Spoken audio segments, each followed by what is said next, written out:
everyone, and welcome back for another deep dive with us. Today, we're going on a bit of an investigative journey. Oh, cool. Yeah. So, we're going to be looking into the world of spiritual teachers and groups. Okay.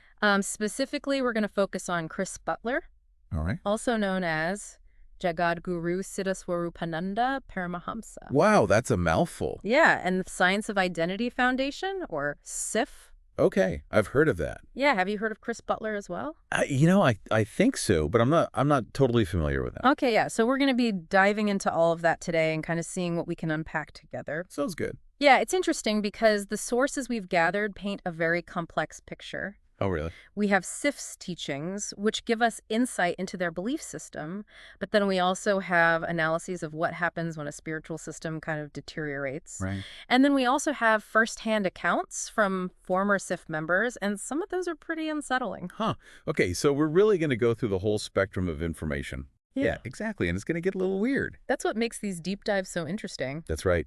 So before we get into the specifics of Seth, let's talk about this whole idea of a deteriorated spiritual system. Okay. So what does that even mean, and how can someone recognize if a system has gone down that path?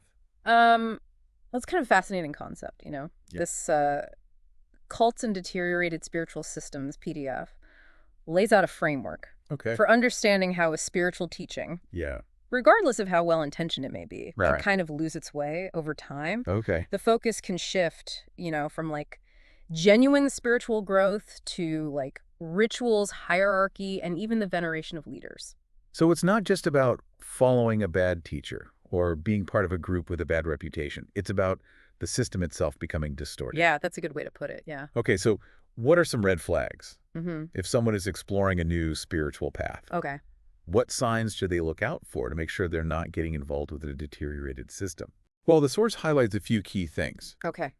Inflexibility in doctrine is a big one. Gotcha. So if there's no room for questioning or individual interpretation, Right. that's a warning sign. Okay. Also, prioritizing practices over understanding. Okay. It's not just about going through the motions. Mm-hmm. It's about understanding the meaning and purpose Yeah. behind those practices. Right. It's about having a real connection to the teachings, not just blindly following rules. Exactly. So, Another red flag is over-veneration of individuals or groups. okay. So instead of focusing on personal spiritual development, Yeah.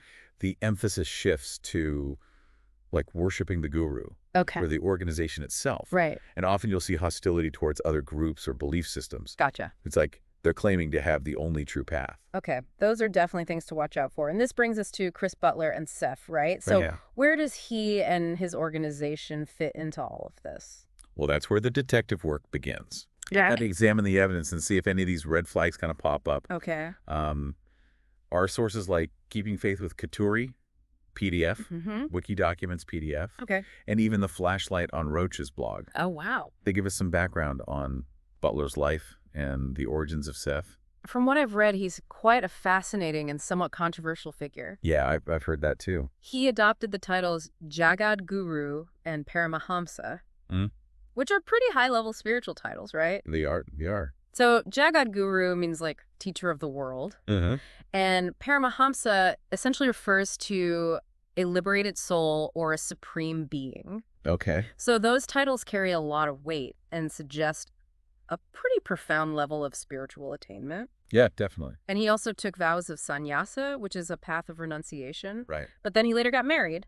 Oh, wow. Isn't that a bit of a contradiction? It is traditionally sannyasis renounce worldly attachments, Yeah. including marriage and family life. Right. So that's one of the first things that raised questions about Butler's adherence to traditional teachings. Okay, so we're already seeing some potential inconsistencies. Yeah. And then there are these allegations of cult-like practices within SIF.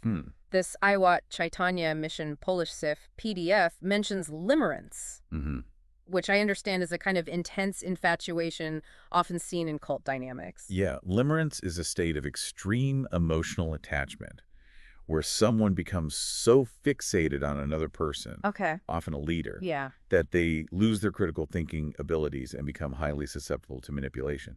So it's like that feeling of being completely swept off your feet, but in a potentially harmful way. Yeah, exactly. Like you're so caught up in the adoration that you don't see any red flags. Exactly. And several sources, including ex-SIF members' posts, PDF, and Trauma Abuse Cults, PDF, Okay. feature testimonies from former SEF members alleging that this kind of manipulation was happening within the organization. So what specifically are they saying? What kinds of manipulation techniques were allegedly being used? Well, the testimonies describe a pattern of behavior that kind of aligns with classic cult tactics. Okay. Things like bombardment of love, Okay. where new members are showered with affection and attention to Bruh. create a sense of belonging and dependency. Gotcha. Then there's triangulation, where communication is controlled and filtered through certain individuals, Okay. creating a sense of isolation and distrust. Right. And there are even reports of gaslighting, where members are made to doubt their own memories and perceptions. Wow, those are some serious allegations. Yeah. It sounds like they're describing a very controlling environment where people's thoughts and emotions are being manipulated. Yes, and it's not just anecdotal. There's a Polish Facebook group dedicated to exposing SEF. Oh, really? They've compiled quite a bit of information, including allegations of financial irregularities Okay. and the ostracization of former members who dared to speak out. That's interesting you mentioned financial irregularities. What kind of things are we talking about? Well, there's an anecdote in one of the sources about the sale of IoT Mischa Zaitani properties, Yep. which were connected to SEF. Mm-hmm. And the funds from the sale seemingly disappeared. And there was a lack of transparency about where that money went. So, potential financial mismanagement, Right. lack of accountability, and silencing dissent. This is starting to paint a pretty concerning picture. It certainly raises questions about the ethical practices within SEF. Yeah. And there are even allegations that Butler encouraged members to donate money patents and even entire businesses to him. Hold on, wasn't he supposed to be a Sajasi? Someone No. who has renounced material possessions? That doesn't seem to add up. You're right. It's another one of those contradictions that doesn't quite fit with the traditional teachings on renunciation. So we have a spiritual leader who's adopted these high-level titles but may not be living up to them. We have allegations of manipulation and cult-like practices. And now there are questions about financial dealings. It seems like this deep dive is getting deeper by the minute. It is. Where do we even go from here? Well, we need to keep digging. Remember, Tulsi Gabbard, the former U.S. representative, turns out there's a connection between her and SEF. Really? Sources like databases, PDF, and a Caravan magazine article shed light on that connection. Wait, Tulsi Gabbard, what does she have to do with all of this? Well, she was actually raised within the SEF community. Oh, wow. Her family has been linked to political contributions connected to SEF, Huh. and this has fueled debate about the organization's influence on her political career. Wow, that's unexpected. So we've got alleged cult-like activities, financial questions, and now a possible link to a prominent political figure. This is getting complex, but wait, there's more, isn't there? You bet there is. Brace yourself for another twist. This one involves a multi-level marketing company called QNet. Okay, now I'm really intrigued. What's the connection between QNet and Chris Butler or SEF? Joseph Bismarck, Japa Das, PDF, and even Wikipedia, reveal that a key leader in QNet, Joseph Bismarck, identifies as a student of Chris Butler and SEF. Wow. And QNet itself has faced some pretty serious allegations. Accusations of operating pyramid schemes, financial fraud, even involvement in a murder case in Indonesia. Hold on, a murder case? This is getting darker than I expected. Yeah. But what does any of that have to do with SEF specifically? That's what we need to uncover. Okay. It raises questions about whether SEF members were also targeted for recruitment into QNet, especially given the allegations about members donating businesses to Butler. Could those businesses have been used for QNet-related activities? Wow, that's a lot to unpack. It is. We've gone from exploring spiritual systems to allegations of manipulation and financial irregularities, a potential political connection, and now this whole QNet situation. My head is spinning. I know it's a lot to take in, but we're just getting started. Oh, no. Next, we'll dive deeper into these connections and try to understand what they reveal about Chris Butler and the Science of Identity Foundation. Yeah. Okay, so we've laid out some pretty serious allegations. Yeah. And intriguing connections. Definitely. But before we get too lost in the weeds, let's zoom in on QNet for a moment. Okay. What exactly are the accusations against this company? And why should we care? Well, QNet has been accused of running product-based pyramid schemes in multiple countries, Okay. including Egypt, Saudi Arabia, India, and Indonesia. Wow. In fact, Joseph Bismarck Japa Das PDF even mentions a fatwa Oh, wow. issued against QNet in Egypt, Really? declaring their practices as haram or forbidden under Islamic law. A fatwa. That definitely adds weight to the seriousness of these accusations. Yeah. But how does this all connect back to SIF? Right. Is there any evidence to suggest that SIF itself endorsed or encouraged involvement in QNet? That's the million-dollar question, isn't it? Yeah. While we don't have direct evidence of SIF explicitly promoting QNet, Okay. the connection between Bismarck, Yeah. a prominent QNet figure, Right. and his identification as a student of Butler raises concerns. Especially when you consider that QNet relies heavily on recruitment within personal networks, right? Exactly. It's that classic multi-level marketing tactic of targeting friends and family, Yeah. often with promises of wealth and financial freedom. Right. It's like, hey, come join me in this business venture and you'll be rich. Right. It all sounds a little too good to be true. Exactly. And given the allegations about SIF fostering a culture of limerence Right. and potentially using those manipulation techniques, Mm-hmm. it's not a stretch to wonder if SIF members were particularly vulnerable to this kind of recruitment. Yeah, that's a good point. So it's like a perfect storm in a way. yeah. You have people who might be seeking spiritual guidance and community, Mm-hmm. potentially in a state of heightened emotional attachment to a leader. Right. And then you introduce this business opportunity that preys on those vulnerabilities. Yeah, that's a really insightful way to put it. It's about understanding the power dynamics at play and how those dynamics can create opportunities for exploitation.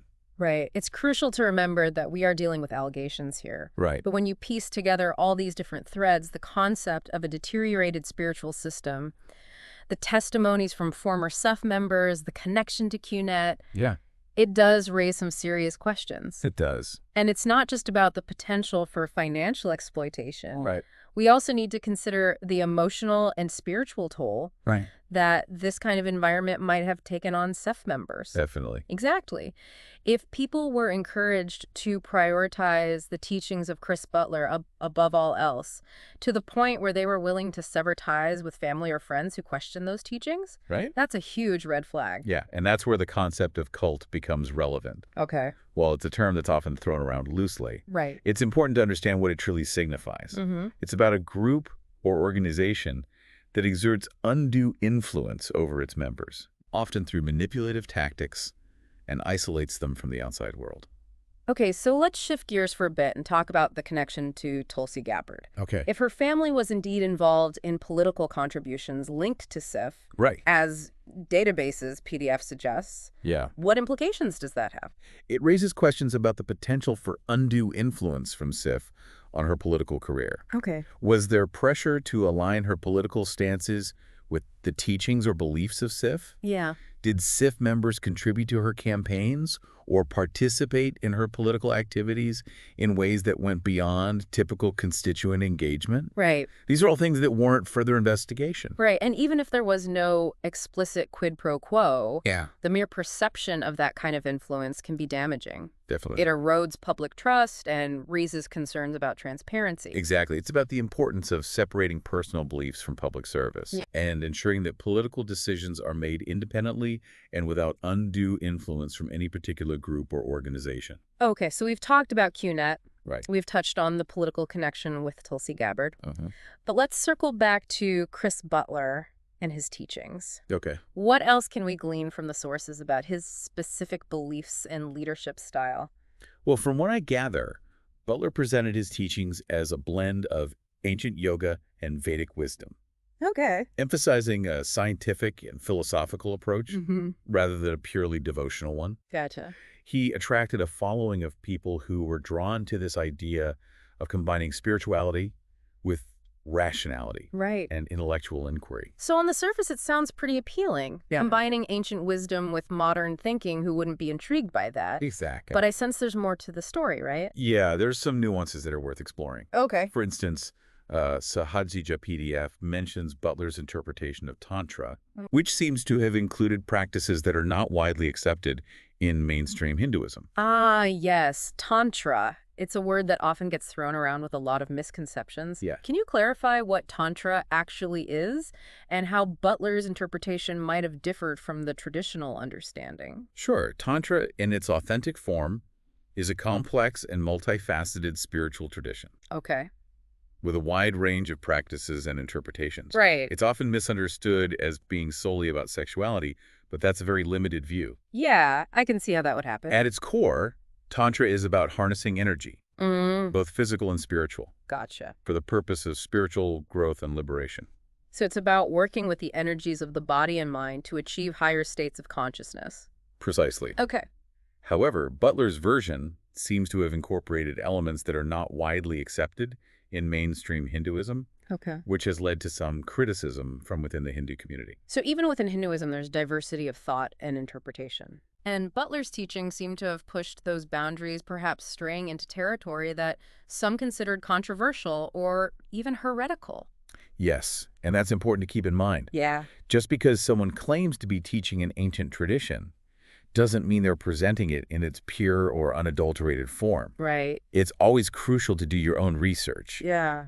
Compare different interpretations, Yeah. and ultimately trust your own intuition and discernment. Right. It's about being an informed seeker, not just blindly following someone because they have a charismatic personality or claim to have all the answers. Exactly. And this ties back into that idea of a deteriorated spiritual system, right? It does. It's about how teachings can be distorted or misused over time, often to serve the interests of a leader rather than the genuine spiritual well-being of the followers. Absolutely. And when you consider the allegations of manipulation, financial impropriety, and the potential exploitation of members for recruitment into QNet, Yeah, it paints a very troubling picture. it does. It suggests that somewhere along the line, the focus shifted from genuine spiritual growth to something far less noble. You're right. It's a story that raises a lot of red flags. But before we jump to conclusions, I think we need to take a step back and ask, what can we learn from all of this? Right. What insights can we glean from this deep dive that can help us navigate the complexities of the spiritual world Yeah. and indeed life in general? That's an excellent question. Yeah. I think one of the biggest takeaways is the importance of critical thinking. Yeah. No matter what path we're on, whether it's spiritual, political, or even just choosing a career, we need to question assumptions, Yeah. look for evidence, and Yeah. be willing to challenge authority, Right. even when it comes from someone we admire or respect. It's like that saying, trust but verify. Right. Exactly. It's not about being cynical or assuming everyone's out to get us, Right. but it is about being informed, asking questions, and looking for evidence. Exactly. Remember that Polish Facebook group we talked about? They played a crucial role in bringing some of these issues to light. Oh, wow. It's a great example of people doing their own research, connecting the dots, and speaking out when they saw something that didn't seem right. So it's not just about protecting ourselves. Right. It's also about having the courage to speak up if we see something that seems potentially harmful, even if it means challenging authority or going against the grain. Absolutely. And that brings us to another important point, Okay. the power of collective discernment. Oh, okay. We don't have to figure everything out on our own. Right. We can rely on the wisdom and experiences of others, especially those who have been down similar paths. Right. It's like that African proverb, if you want to go fast, go alone. If you want to go far, go together. Exactly. And I think that's a beautiful metaphor for the spiritual journey. Yeah. We can learn from each other, support each other, and hold each other accountable. So where does this leave someone who's genuinely seeking a spiritual path? Right. Does this mean they should just avoid groups and teachers altogether? Not at all. The desire for connection, guidance, and spiritual growth is a natural and beautiful thing. Yeah. But it's about approaching that journey with both an open heart and a discerning mind. It's about being a savvy spiritual consumer, right? Exactly. Doing our research, checking references, and not being afraid to ask tough questions. Concisely. Yeah. And remember, true spirituality is ultimately an inside job. Right. No one can do the work for us. A teacher can point the way, but we're the ones who have to walk the path. That's a powerful reminder. It's about taking ownership of our own spiritual development and not giving away our power to someone else. So what are some practical steps people can take to ensure they're not being led astray? One of the most effective things is to research different perspectives. Okay. Don't just rely on what you're being told by one teacher or group read books. Listen to podcasts, talk to people from different traditions, and compare different interpretations. That's great advice. It's like anything else in life, the more informed we are, the better choices we can make. Exactly. And what about those inner alarm bells? Yeah. What if something just doesn't feel right? Trust your gut. Our intuition is a powerful tool, and it's often trying to tell us something important. If you feel pressured, manipulated, or like your boundaries are being crossed, Pay attention to those feelings. Okay. Don't dismiss them or rationalize them away. Right. It's about honoring our own inner wisdom and recognizing that we have the right to question, to disagree, and to walk away from any situation that doesn't feel safe or authentic. Exactly. And if you've had negative experiences in the past, trauma abuse cults, PDF really emphasizes the importance of healing from those traumas. Yeah. Unresolved trauma can make us more susceptible to manipulation and can cloud our judgment. That makes sense. It's like if we have wounds from the past, Right. we might be more likely to fall into patterns that repeat those wounds. Yes, and that's why self-awareness and emotional healing are so crucial, especially when we're exploring spiritual paths that can be quite intense and emotionally charged. Okay, so we've talked about the importance of critical thinking research, trusting our intuition. Yeah. And addressing past traumas. Right. Is there anything else we should keep in mind as we navigate the spiritual landscape? You know, it's interesting that you brought up the concept of renunciation earlier when we were talking about Butler's sannyasa vows. Mm-hmm. I think there's a profound wisdom in those traditional teachings Okay. that can actually serve as a safeguard against spiritual manipulation. Oh, how so? If we're constantly striving for detachment, not just from material possessions, Right. but also from our attachments to specific teachers, Oh, groups, yeah. or even to our own beliefs, Yeah. we become less susceptible to the allure of charismatic leaders or the promises of special knowledge or spiritual shortcuts.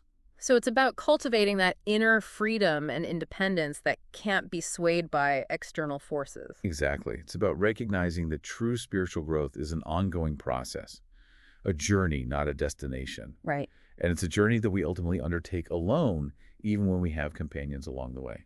I love that it's about finding that unshakable core within ourselves. Yeah. That place of wisdom and discernment that can guide us through the complexities of life, both spiritual and material. Beautifully said. And I think that's a perfect segue into our final thoughts on this deep dive. Yes. I think it's time to bring all of this together and leave our listeners with some key takeaways. So as we wrap up this deep dive into the world of Chris Butler and Sif, what are the key takeaways you hope our listeners will walk away with? Well, I think the biggest one is the realization that even in the pursuit of spirituality, we can't afford to check our critical thinking skills at the door. You know? Right. In fact, it's in those moments when we're seeking meaning and connection, when we're most vulnerable, Yeah. that we need to be extra vigilant. It's like that saying, trust but verify, right? Exactly. It's not about being cynical or assuming everyone's out to get us, but it is about being informed. Right? Asking questions, looking for evidence. Exactly. Remember that Polish Facebook group we talked about? Yeah. They played a crucial role in bringing some of these issues to light. Oh, It's a great example of people doing their own research, connecting the dots, and speaking out when they saw something that didn't seem right. so it's not just about protecting ourselves. Right. It's also about having the courage to speak up if we see something that seems potentially harmful, Yeah. even if it means challenging authority or going against the grain. Absolutely. And that brings us to another important point, the power of collective discernment. Okay. We don't have to figure everything out on our own. We can rely on the wisdom and experiences of others, especially those who have been down similar paths. Right. It's like that African proverb, if you want to go fast, go alone. If you want to go far, go together. Exactly. And I think that's a beautiful metaphor for the spiritual journey. Yeah. We can learn from each other, support each other, and hold each other accountable. So where does this leave someone who's genuinely seeking a spiritual path? Right. Does this mean they should just avoid groups and teachers altogether? Not at all the desire for connection, guidance, and spiritual growth is a natural and beautiful thing, but it's about approaching that journey with both an open heart and a discerning mind. It's about being a savvy spiritual consumer, right? Exactly. Doing our research, checking references, and not being afraid to ask tough questions. Precisely. And remember, true spirituality is ultimately an inside job. Right. No one can do the work for us. A teacher can point the way, but we're the ones who have to walk the path. So as we wrap up this deep dive, what final thought would you leave our listeners with? I would say this, don't be afraid to question, to explore, and to trust your own inner compass. The spiritual journey is a lifelong adventure full of twists and turns, but it's also an incredibly rewarding one. Just remember to pack your critical thinking skills and your sense of humor. You'll need both along the way.